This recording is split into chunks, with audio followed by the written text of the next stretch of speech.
Saudara berusaha mengatasi hambatan minimnya lapangan pekerjaan di tapal batas negara. Seorang pemuda di Kabupaten Timor Tengah Utara Nusa Tenggara Timur memulai budidaya cabai. Ia berharap hasil panen terjual dengan harga yang bagus sekaligus membuka jalan bagi harapan petani muda di wilayah perbatasan. Setiap hari, Firminus Naibabu, seorang pemuda di Kabupaten Timor Tengah Utara, Nusa Tenggara Timur, di perbatasan dengan negara tetangga Timor Leste, menghabiskan waktu di lahan perkebunan cabai.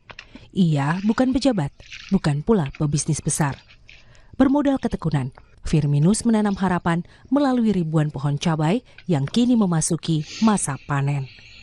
Firminus memulai pertanian cabai ini dari nol.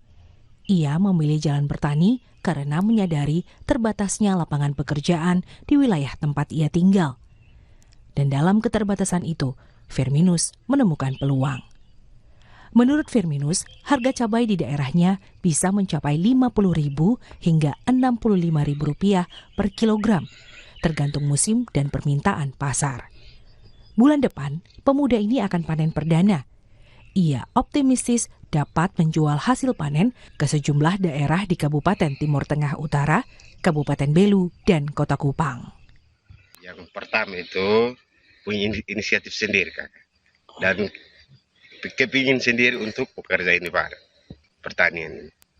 Itu termotivasi dari mana? Dari kakak sendiri. Kalau untuk pengiriman kami pakai tangki, Kak. Habis itu dari tangki kami bagi di fiber baru kami bagi. Itu kakak mereka beli tangki itu per tangki berapa? Satu tangki 100.000. Data dari BPS NTT menunjukkan bahwa komoditas cabai merupakan salah satu yang paling dibutuhkan sepanjang tahun, terutama karena konsumsi rumah tangga yang cukup tinggi, namun pasokan masih belum stabil. Liu Sikone, Kompas TV, Timor Tengah Utara, Nusa Tenggara Timur.